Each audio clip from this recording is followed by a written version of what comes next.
Namaste and welcome back to the course on statistical mechanics of phases and phase transitions. So we have completed 5 chapters and today we will start chapter 6. So it's a good idea to pause and take an inventory of what we have studied so far. So the goal of the course is to understand phases and phase transitions. We will use microscopic models based on symmetries and energy scales. These microscopic models, when we solve them, we can connect them to certain thermodynamic potentials of free energies, and the phases may be characterized by a broken symmetry. Phase transitions are typically indicated by some form of non-analyticity of the free energy, and we know that we have to take the thermodynamic limit to see a phase transition. So we attempted to solve for the phases and phase transitions in a simple model of interacting particles in the last chapter.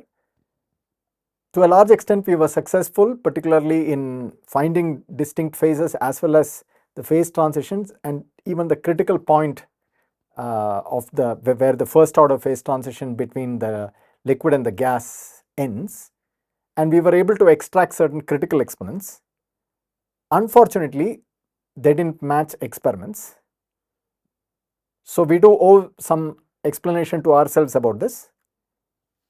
So we decided to look at other models. In chapter 5, we looked at the Monte Carlo method, and the Monte Carlo method is a numerically oriented method which gives you statistically exact results. That means if you have large enough resources, you can get essentially exact results. And we decided to look at the Ising model, and that I hope you have now explored Monte Carlo method, and hopefully you have written a code. And what we will do in this chapter is we will discuss analytical approaches to the Ising model, and hopefully the Monte Carlo code that you have written will become useful in sort of exploring the analytical results that we will discover in this chapter. Okay. This chapter will contain many interesting and new ideas.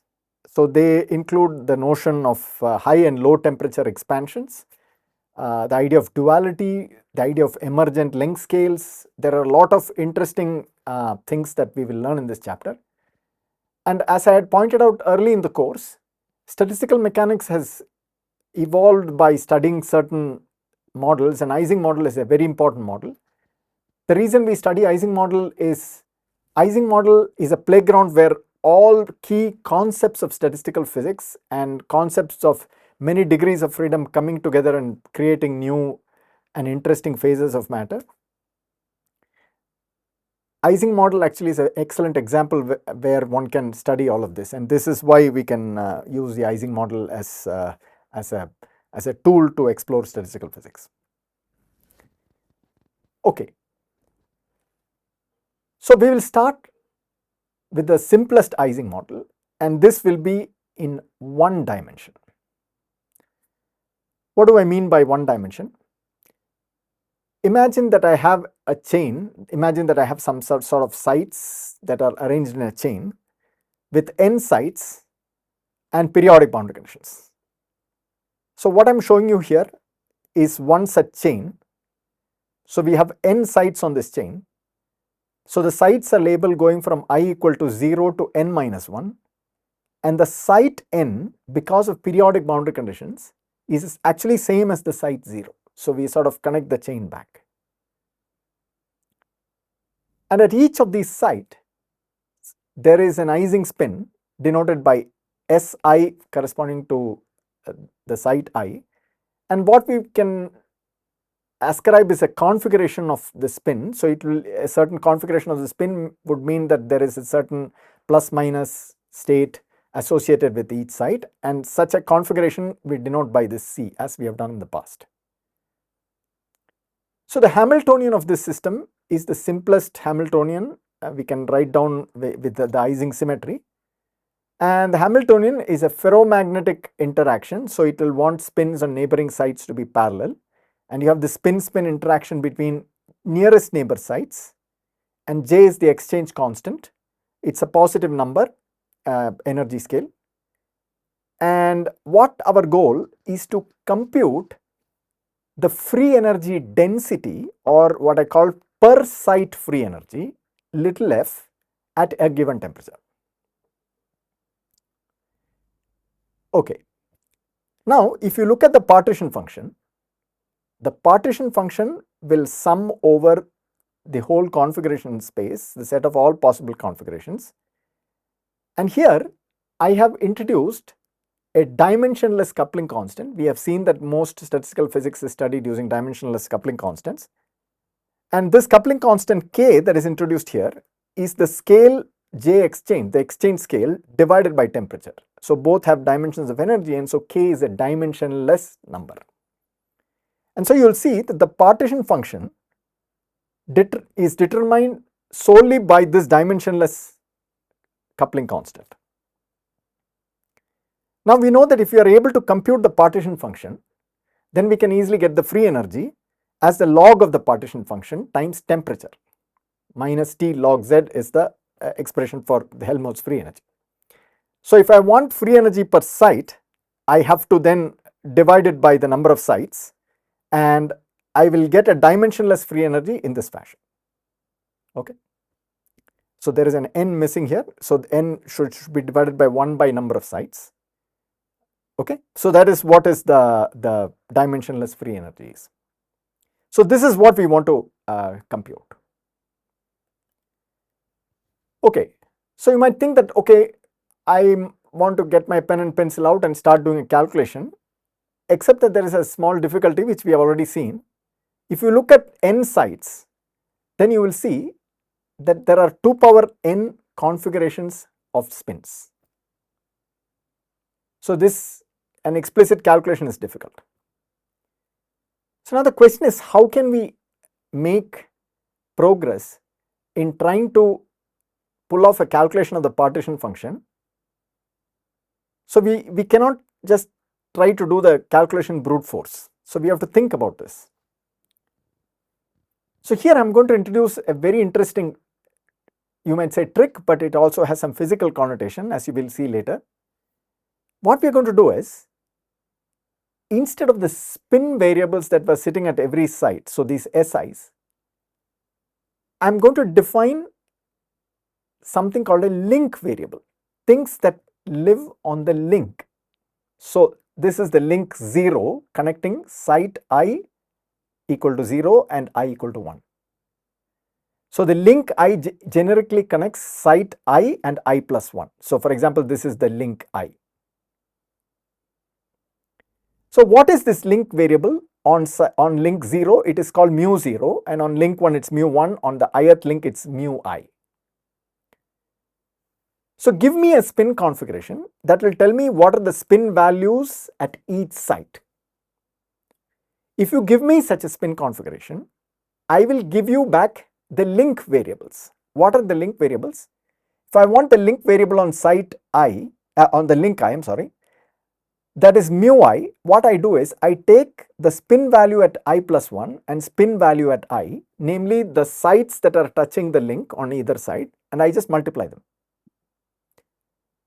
So now we see that this number, this SIs belong to plus and minus 1. So the product of these two things will also be in plus and minus 1. That means my statement is that mu i's will take values in plus and minus 1. So what have I shown you now? I have shown you that if you give me a spin configuration, I can return back to you a set of link values, right? So I can return back mu naught, mu 1 and all the way up to mu n minus 1. I can do that. I can return these values for it. This should be mu n minus 1. Okay. But now you will see something very interesting happening here. You see these mu I variables, you may think that there are n links, so there should be n mu i's that are there, but you will see that the mu I variables have to satisfy a constraint. What is the constraint? If I take the product of all the mu's on the links and multiply them, then I should get 1 always, irrespective of what the spin configuration from which these mu i's were derived. Why is that? Because if I take mu naught and multiply with mu 1, I will get a common S1 between them. So the S1, so it will be S naught S1, S1 S2. So S1 and S1 will square to 1. Irrespective of what the value of spin is, S1 Si will square to 1. And so this will happen in a sense telescopically, and it will just make the whole product 1. So what you will find is that the last link variable, this again I repeat that this should be mu n minus 1, that object is actually the product of all the previous mu i's up to n minus 2. So in the sense that the link variables satisfy a certain constraint. Okay, if you give me a spin configuration, I'll give you link variables, and those link variables will satisfy this constraint, product of mu I equal to 1. Now I pose the reverse question. So I know that there are n minus 1 link variables which are independent, so to speak, right? If I give you these link variables, can you tell me the spin configuration? So I'm trying to reverse the question. I'm trying to ask, if you know the link variables, can I reconstruct the spin configuration from which they come? So if you think about this for a moment, you will realize that that is not a well-posed question, because if I take all up spin configuration, every link variable will be 1. The whole down spin configuration, there also all the link variables will be 1. So it's specifying the link variables cannot uniquely specify the state for me. That's pretty obvious. But I can do something else. I can specify the value of the spin on the 0th site. So I specify this. This is the only spin information I need. And I specify n minus 1 other link variables. What are those other link variables? 0 to n minus 2. That is I going from 0 to n minus 2. All of these link variables. I specify them. If you do that, then I can explicitly solve for the spins at each site. How do I do that? So suppose I want S1. I take S0 and mu naught and multiply them and see S0 times S0 S1. S0 will square to 1, I will get S1. And if you do this repeatedly, you will see that by taking all the link variables up to say that take all the way up to I, take all these product link variables, start with S0 and product the link variables, you will get Si. Okay, so now what have we learned? We have learned that I can try to write the spin configuration in terms of one spin value S0 and n minus 1 link variables. Now I will show you that this will exactly realize the number of configurations of spins. How do we see that? You see each site the spin can take up and down, so there are 2 to the n spin configurations. How many configurations are there for these new variables, namely S0 and the n minus 1 link variables on the links that we have considered independent? So you will see that there are exactly n variables, and each of these can take plus and minus 1 values, and you will see you will exactly recover 2 to the n configurations. So what have I shown you? I have shown you that there is a different way to count the degrees of freedom in the system using one spin variable, namely at say I equal to 0, and the remaining link variables. Now you might wonder, what is so special about the 0 site? You can choose any other site and keep the spin value there and keep link variables and then work with that. Yes, certainly you can, and that's a different way of bookkeeping, but it will not change any physics. Okay, now what I would like to do is I would like to go to the partition function written in terms of these new variables. Okay. So this is what we are going to do now. So let me walk you through this set of calculations. So the partition function written in terms of these objects, namely the spin at site 0 and n minus 1 link variables. This is the same old partition function written in terms of the spins. So now you see Si plus 1 is actually the link variable. So when I sum over all these configurations, that is equivalent to summing over S0 and the 2 power n minus 1 configuration associated with n minus 1 link variables. And what is the weight in the partition function? You can see that S0 does not enter the partition function at all, in the sense that it just gives a sum, but this exponent has no S0 in it. Then I have mu 0 coming from the first link all the way up to n minus 1th link, and I have put mu n minus 1 in red. Why is that? Because mu n minus 1 is the product of mu 0 all the way up to mu n minus 2.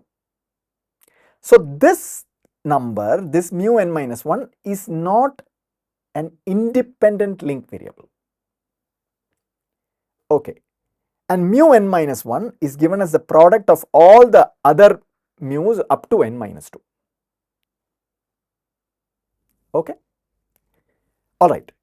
Now we want to evaluate this partition function. I am going to show you that we can actually sum up the partition function over all the 2 power n minus 1 configurations in a very clever way. So let me show you how to do this.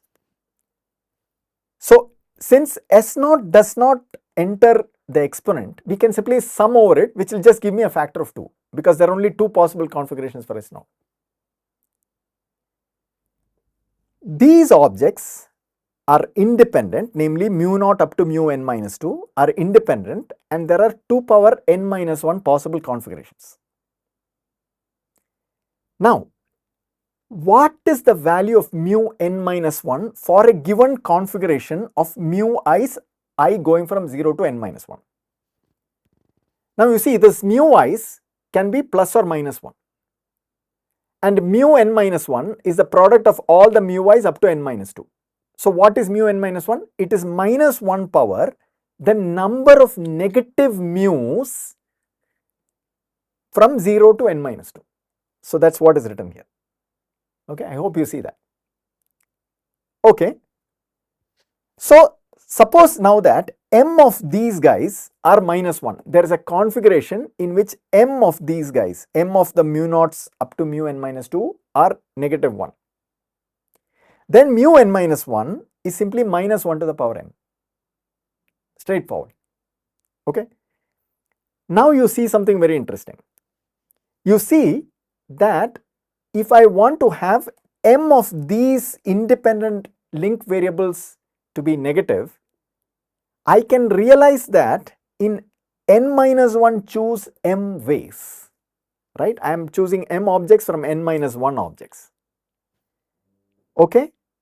Now if I sum over all possible values of m, which goes from 0 means no link variables, no independent link variable is negative, all the way to n minus 1 link variables being negative, I will see that that is the sum over from m to n minus 1, n minus 1 choose m. And this you see is exactly 2 power n minus 1. So what I have managed to do is the set of all possible configurations of the independent n minus 1 link variables. I have managed to organize those configurations using a label which corresponds to the number of negative link variables, little m. And then I have shown for a given little m how many such configurations are there. Once I have this, I can sum over all possible number of negative link variable numbers, which is m, and that gives me exactly the number of configurations of these link variables. Okay. So now with all this together, we are ready to perform we are ready to compute the partition function. So the partition function will be sum over S0 and sum over these 2 power n minus 1 link variables, mu to the n with these values of the link values, and k is the dimensionless coupling constant.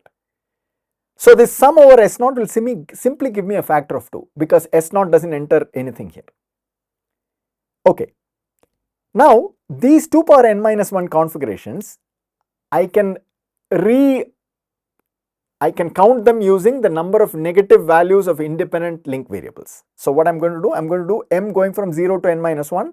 For each of this m, there are this many configurations, and each of those configurations, so you see the sum of these mu 0 all the way to mu n minus 1 will be, there will be n minus 1 minus m positive values of mu's and m negative values of mu's. So that's why it will just come out to be this factor here multiplied by k, that gives you these black terms. And this red term here is simply minus 1 to the power mk, because mu is just minus 1, mu n minus 1 is just minus 1 to the power n. Okay, this is very interesting now. So now you see, I can reorganize this sum over m going from 0 to n minus 1 over even m's and over odd m's. So when I sum over even m's, this minus 1 to the power m will be just plus 1, and so I'll just get plus k, and when I sum over m odd, this will be minus k. And I have done some simplifications here to reflect the correct signs and all of that stuff. Okay, after a little bit of algebra, you can show that this whole expression can be reorganized in this way. Okay. Now you will see that this is an elementary algebra exercise, sum over m even n, the combinatorial factor, times e to the minus 2 mk, and a similar one for the odd m. So you can now show, this is a very elementary algebra, so I encourage you to fill in the details here. You can show that this expression will be obtained for this expression will be obtained for this term, and this expression will be obtained for this term, and the whole thing simplifies to what I have written here. So what is this? This is 2 to the n cosh k. K, remember, is the dimensionless coupling constant, J exchange divided by temperature, to the power n, 1 plus tan hk to the power n. So that's our final partition function. So friends, what we have done is we have actually computed the partition function summing over 2 power n configurations. We didn't sum over the configurations of spin directly. We defined a new set of variables and we used certain properties of those variables and some combinatorics to get to this answer. So that's the final answer. Okay, let's see what physics does it contain. So this is the partition function, and what I would like to do now is I would like to take the thermodynamic limit. When I take the thermodynamic limit, I have to take n going to infinity. So you see that k is a positive constant, that is J exchange by temperature. So tan hk is always a number less than unity, sinh k by cosh k. So this to a large power n will take it to 0. So essentially the answer, the dominant term in the answer will be 2 to the n cosh k to the n.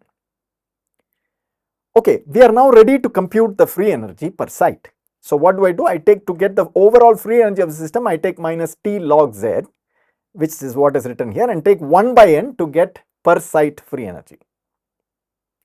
And that turns out to be this very, very nice expression, I mean, minus T log 2 cosh J by T.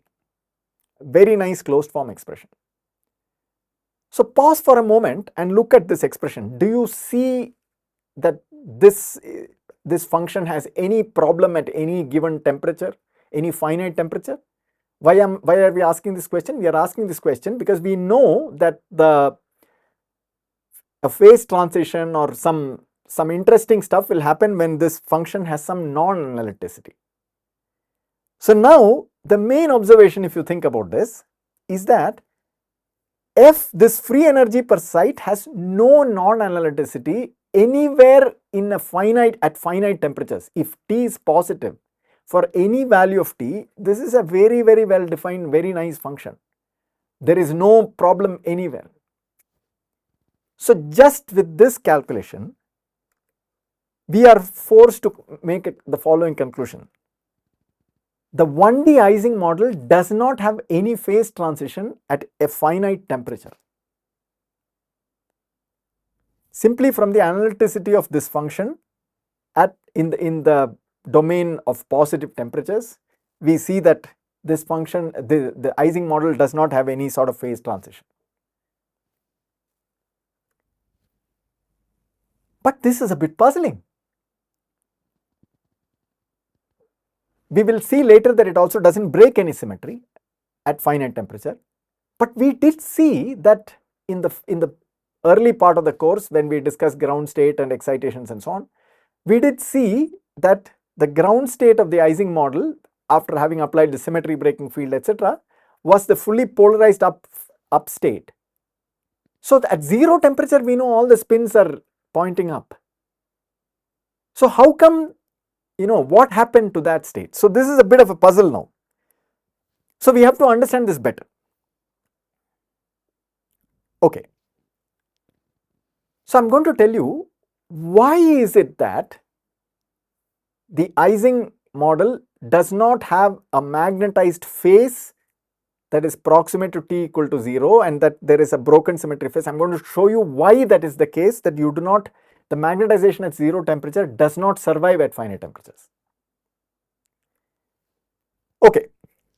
So the ground state in the thermodynamic limit, as we noted, is the fully polarized up state, right? So that's the ground state. Okay. So now what I want to do is I want to study what is the first excited state. Now the first excited state will cost you an energy of 4 times exchange energy above the ground state. And what is an excited state here? An excited state here is I go to a particular site, any site, and I flip this spin and it goes down. What does it do? 2 of these bonds have become hot, in the sense that those bonds have more energy now because the spins are not aligned. They will, each of them will gain an energy of 2 exchange energy. Remember, if they are parallel, if they are pointing up, say, the energy is minus J. So if they are pointing opposite, then the energy will be plus J. So the pointing opposite state has plus 2J energy above the ground state. So you have 2 such bonds, and that's why you get this 4J. Okay. So you may think, all right, so there is this domain, there is this spin flip up. What is another state with the same energy? So you may think, okay, I can go and I can just start with the ferromagnet, I can flip the spin down. But it turns out that there is yet another state in which you are not just flipping another spin, but you can actually do 2 spin flips neighboring. So what happens, what I have done here is, I have flipped this spin down and I have also flipped this spin down. So now you see 2 of these links have red color, which means this link has low energy because these 2 spins are pointing parallel, whereas this spin and this spin are opposite. So this link here is excited, this link is also excited. Now naively you may think that this must have higher energy, but no, this object has the same energy as this state here. These 2 states are degenerate excited states. Now you will see something very interesting. Any 2 such states that are degenerate with energy 4J, if you plot the link colors, say that you color the links such that any link with higher energy, you color them in red, you will see that if I have 4J energy, there will be only 2 links with red color, right? There will be only 2 mu's with -1. So now you see the mu, the link variable being -1, tells you that there is an excited spin on that is the link has an excited value of energy. So if you pause for a moment and ask, are there more states like this? You will see that there are many more states. For example, I could flip this spin and you see that I will get this, and I can keep going on and I can get things like this. Alright, so you might have noticed this maroon lines here. What are those maroon lines? So now you can imagine that this excitation can be thought of as a little puddle or a little island of downspin in the sea of upspins. So in some sense, this is the down domain, and these red links or these maroon lines are the domain walls separating the downspin and the upspins. So now you realize what are the first excited states of the one-dimensional Ising model are these domain walls, right? These are domain wall excitations. So this is the smallest possible domain. A single split down is the smallest possible domain of downspins that cause the same amount of energy as a whole bunch of downspins contiguously flip down, and the only place where energy will be large will be the boundaries of this domain. So they are called domain walls, and that is what will cause the energy. Now you can ask a question, how do I know whether there is a domain wall on a link? You just look at mu I value on that link. If it is -1, there is a domain wall. Okay, so for creating a domain wall configuration, which is what we have done here, we need to have two link variables with -1, and the natural question to ask is, how many such states will be there? Okay, and this is what we will do next. What we are going to do is we are going to find out the entropy associated with presence of domain wall excitations. Okay, all right. So you can just see, if I have a system with periodic boundary conditions, the number of ways I can realize domain walls starting from the fully polarized up state corresponds to independent ways of choosing two links from the collection of n links and making them -1. So now you can see that the link variables have a lot of physical content in it. It tells you where the domain walls are located. And you will see immediately it's an elementary exercise to see that it's just n choose 2. So you will see that that is n times n-1/2 configurations. Okay, so now we know the energy of this excited state. We know the number of ways different such states can exist.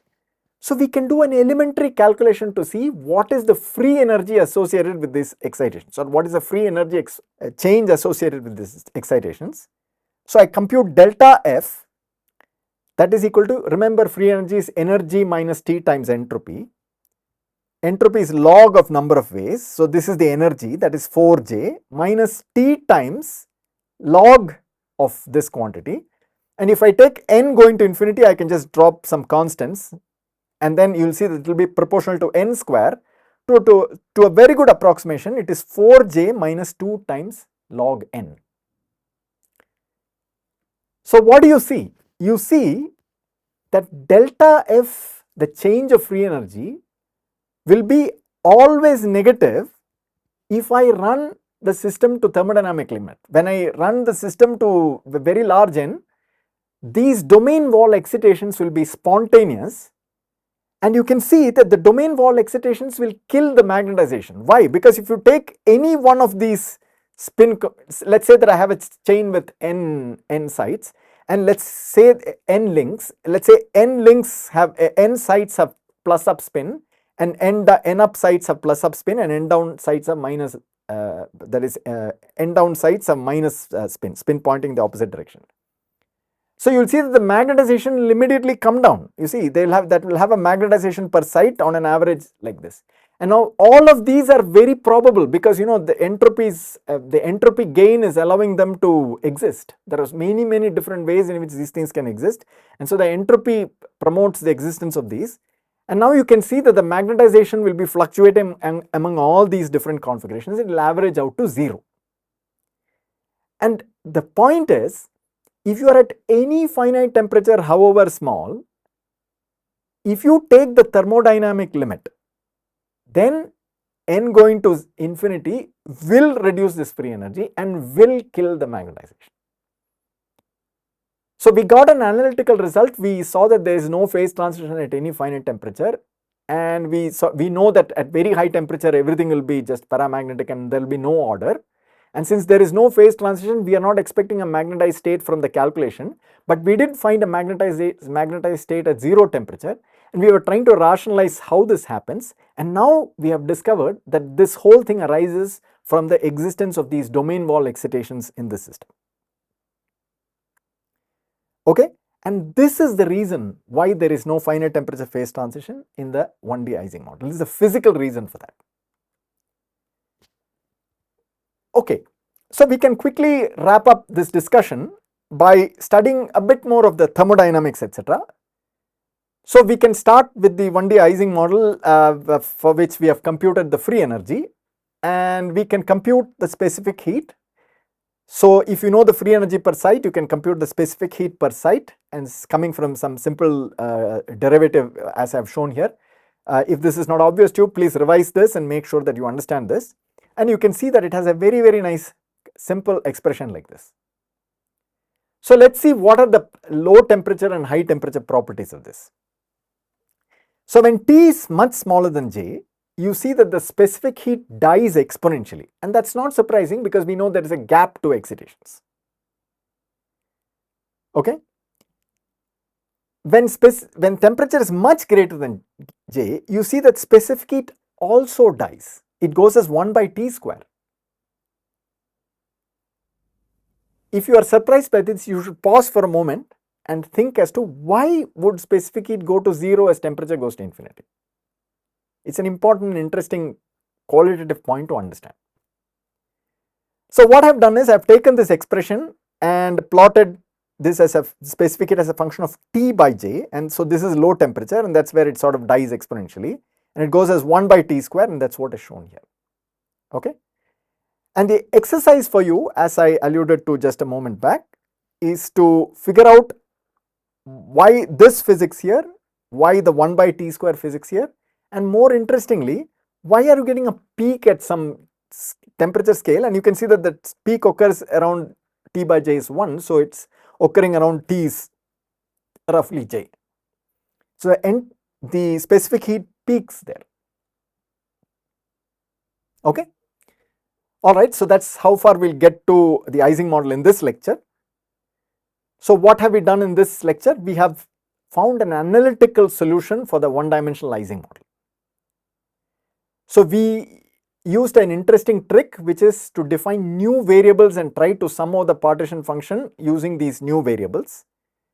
We found the free energy is analytic at any finite temperature, and we do not have any finite temperature phase transitions, and we chase down the origin of this to the domain wall excitations, which destroy the zero temperature magnetization at any finite temperature in the thermodynamic limit.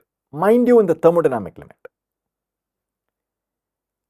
I again emphasize that the 1D Ising model does not have a finite temperature phase transition.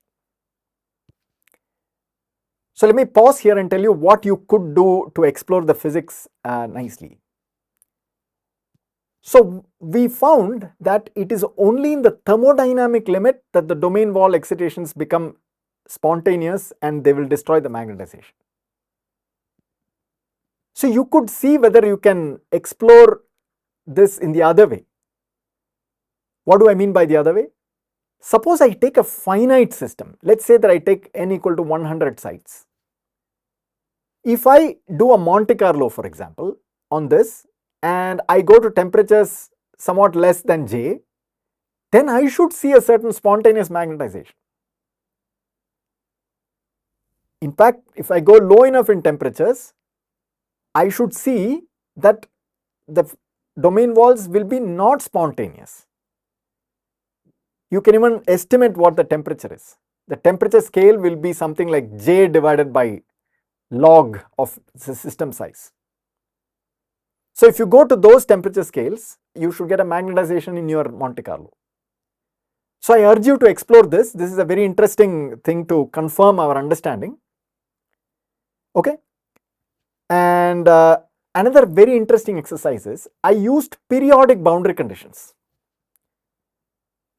So to flex your analytical muscles, you could also solve the same problem with open boundary conditions. What do I mean by open boundary conditions? In our problem, the site n was identified with site 0.